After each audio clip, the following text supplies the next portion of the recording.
মাদকমুক্ত বাংলাদেশ গঠনে তরুণ সমাজের প্রতি আপনার আহ্বান কি এবং সামাজিক দৃষ্টিভঙ্গির জায়গাটা যদি ছোট্ট করে বলেন, কারণ আমরা দেখি পুনর্বাসনের পরে যখন আমরা সোশ্যালি রিইন্টিগ্রেট করতে যাই মানুষ কিন্তু একসেপ্ট করতে পারে না যে ও তো আগে মাদকাসক্ত ব্যক্তি ছিল, এখন সে আসলে কতটুকু ফাংশনাল হবে সেই বিষয় নিয়ে কিন্তু আমাদের যথেষ্ট ধারণা আছে। চমৎকার, আপনি একটা শেষ পর্যায়ে চমৎকার একটা বিষয় উত্থাপন করেছে যে রিইন্টিগ্রেশন পরিবারে হওয়া দরকার, সোসাইটিতে হওয়া দরকার, স্কুলে দরকার, ইউনিভার্সিটিতে দরকার।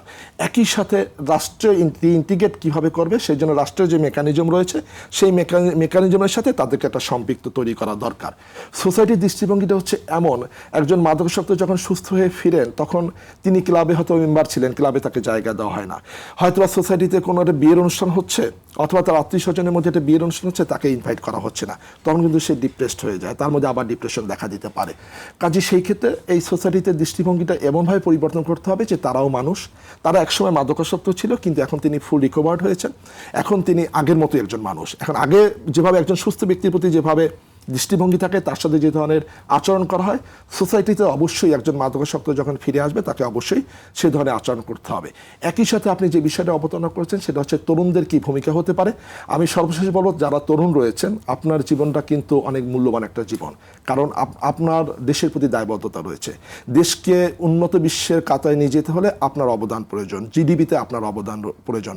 কাজে আপনি যদি মাদকাসক্ত হয়ে যান শুধু আপনার নিজের ক্ষতি করছেন না, আপনি আপনার পরিবারের ক্ষতি করছেন, আপনার সমাজের ক্ষতি করছেন, রাষ্ট্রের ক্ষতি করছেন, রাষ্ট্রের অর্থনীতিতে ক্ষতি করছেন। আপনি দেশটা যদি আমি স্বনির্ভর করতে চাই, দেশটাকে যদি উন্নত বিশ্বের কাতায় নিয়ে যেতে চাই, তাহলে জিডিপিতে আপনার যেভাবে অবদান রয়েছে, আপনার পরিবারের যেভাবে সদস্যের অবদান রয়েছে, আপনারও কিন্তু সেই অবদানটা থাকতে হবে।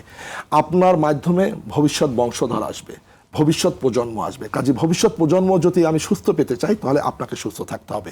আপনি যেহেতু তরুণ সেহেতু আপনার দায়িত্ব রয়েছে দেশকে স্বনির্ভর করে তোলা, আপনার নিজের পরিবারকে সুস্থ রাখা, আপনার নিজেকে সুস্থ রাখা। আপনি যদি ভালো কন্টেন্ট সোশ্যাল মিডিয়াতে দেখেন, আপনি যদি খারাপ কন্টেন্ট দেখেন, আপনি যদি ড্রাগ রিলেটেড কন্টেন্ট দেখেন, তাহলে কিন্তু আপনি মাদকের দিকে ধাবিত হবেন। আপনি সুস্থ বিনোদনের জন্য আপনি সোশ্যাল মিডিয়াকে সুস্থভাবে ব্যবহার করেন, তাহলে কিন্তু আপনি মাদক থেকে দূরে থাকতে পারবেন।